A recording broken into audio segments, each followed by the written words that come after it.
ঝিল্লিস, তুমি যাবে না ঋষিসকে নিয়ে জামাই ষষ্ঠী করতে? সরি, মানে তোমার পাপাস তো নেই, উনি তো গন হয়ে গেছেন। না না, মানে বিদেশে গন হয়ে গেছেন। উনি কি করে আর জামাই ষষ্ঠী করবে? আহারে, ঋষিসের জামাই ষষ্ঠীটাও হবে না। সবই আমার কপাল। এই নাকি আমার ছেলের প্রথম জামাই ষষ্ঠী। এই জন্যে আমি বলেছিলাম এই মেয়ে আমার ছেলের যোগ্য নয়। আমার ছেলের কপালে একটু জামাই আদরও জুটবে না? জুটবেই বা কি করে? একে মা মরা মেয়ে, তার আবার বাপের দুটো বিয়ে।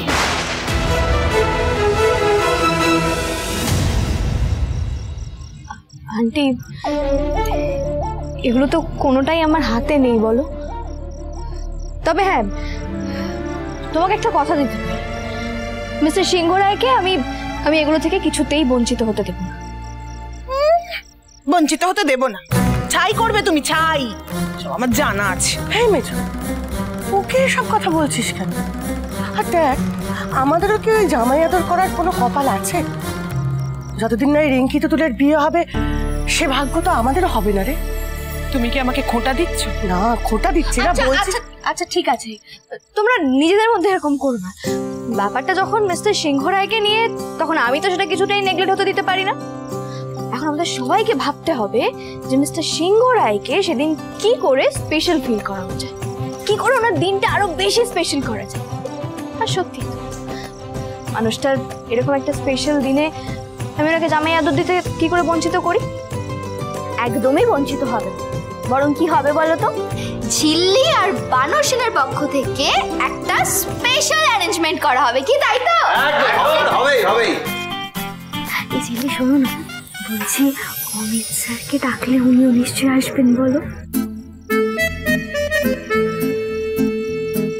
अमित सर, हाँ बहुत अमित सर कर रही हो। हाँ, सब देख रहे हैं। ए सुनो रिंकी, इस सामने ही ना আমি তোমার বিয়া দিব। হ্যাঁ, আমার সাইলির বেটার সাথে আমি কথা বলে নেব সব। অমিত স্যার, এই দানা না তোমার ছাড়তে হবে। হ্যাঁ, কুচি কুচি করে ছাড়তে হবে একদম। ঝিল্লি,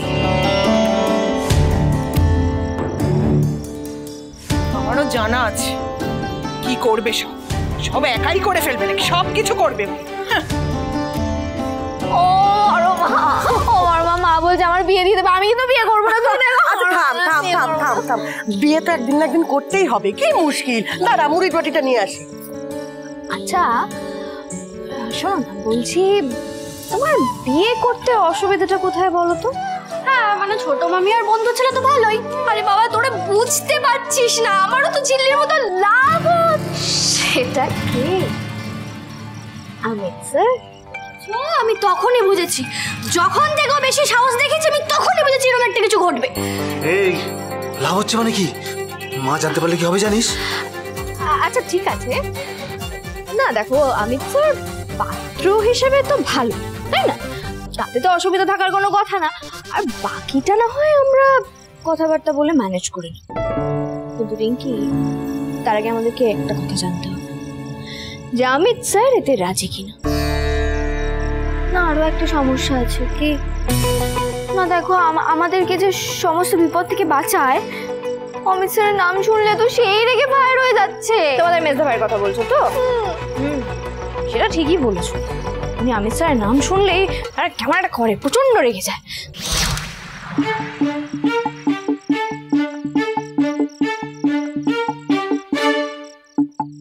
এই মেজদা ভাই, আমি না খুব বড় একটা বিপদে পড়েছি, জানিস তো? আমাকে একটু বাঁচা প্লিজ প্লিজ। আমি একটু পরে কথা বলছি।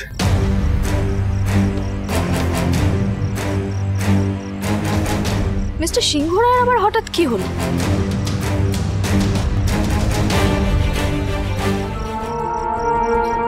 কি হয়েছে বলুন তো আপনার?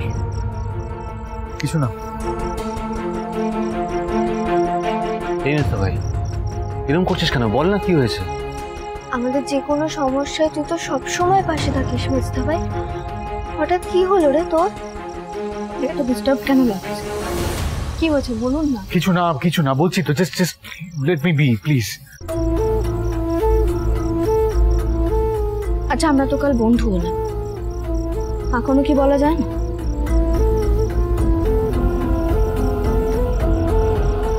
আপনি আজ অফিস যাননি না?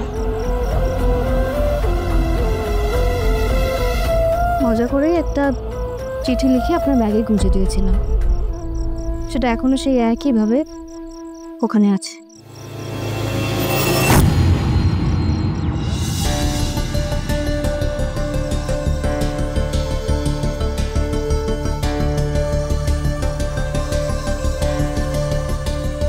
মজা করেই লিখেছিলাম, সিঁড়ি ভাঙা অঙ্কের একটা সিঁড়ি উঠলাম, আর কটা বাকি? কিন্তু আপনি সেটা দেখেননি। চিঠিটা এখনো একইভাবে ব্যাগে বোঝাচ্ছে।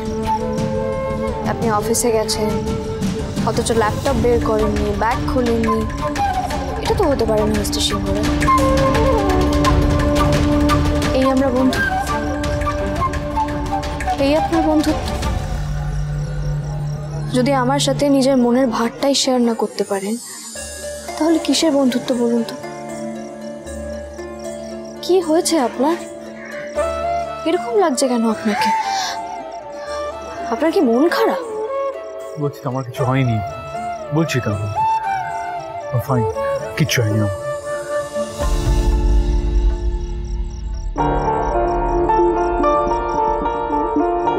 ছানু ঝিল্লি, মনে হচ্ছে মেজদা ভাইয়ের মুডটা আজকে একটু অফ। তুমি তো জানো ঝিল্লি ও এরকম নয়, নিশ্চয়ই কিছু একটা হয়েছে। তুমি তো দেখেছো যে মেজদা ভাই সব সমস্যায় সবার আগে দৌড়ে আসে। কি হলো বলতো ওর? আচ্ছা আমরা কি সলভ করতে পারি না? আচ্ছা কোনোভাবে উনি আমার সাথে বন্ধুত্বটা করে ঠিক করলেন না ভুল, সেটা নিয়ে কনফিউজ নন তো? না অন্য কিছু? কিছুই তো বুঝতে পারছি না। আসার পর থেকে একবারও আমাকে ডেপো মেয়ে বললেন না, এটা তো আমার একেবারেই ভালো লাগছে না। কি করে আমার মনটা ঠিক করবো বলো তো? জানো তো ঝিল্লি, মেজদা ভাইয়ের মন ভালো করার একটা দারুণ টোটকা রয়েছে। কি সেটা কি বলো তো? কি? ম্যাঙ্গো পুডিং পারবে তো? Mango pudding? মিস্টার সিংহ রায়ের জন্য ঝিল্লি চৌধুরী পারবে না এমন কোনো কাজই নেই। এবার মিশন ম্যাঙ্গো পুডিং।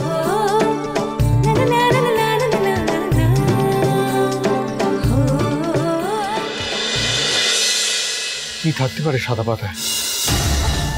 কি থাকতে পারে? কি রহস্য হতে পারে? আমি তো কিছুই বুঝে উঠতে পারছি না। কি লেখা থাকবে? কিছুই তো লেখা নেই। একটা সাদা পাতা, সেখানে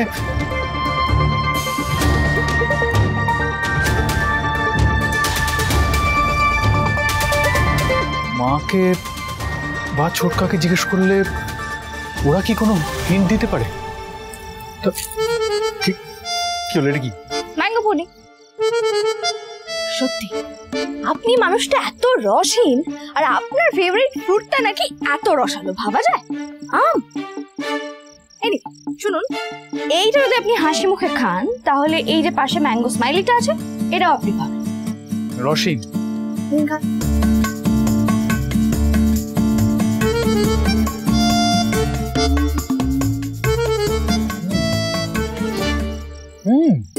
ভেরি নাইস। তুমি বানিয়েছো? তবে ঝিল্লি চৌধুরী পারে না এমন কোনো কাজই নেই। ঠিক আছে, ডায়লগ দিতে হবে না। একটু দেখি। কি করলে? নাকে লাগিয়ে দিলে? আমি কিন্তু আপনার বন্ধু বলে কি বাদরামো করবে নাকি? টিস্যু দাও। টিস্যু রাখবে কেন? আরে আমি ঠিক। কি হচ্ছে কি এটা? হ্যাঁ, আবার সব শুরু করবে না কিন্তু। তুমি কি করতে আসছো? যাও এখান দিয়ে, যাও।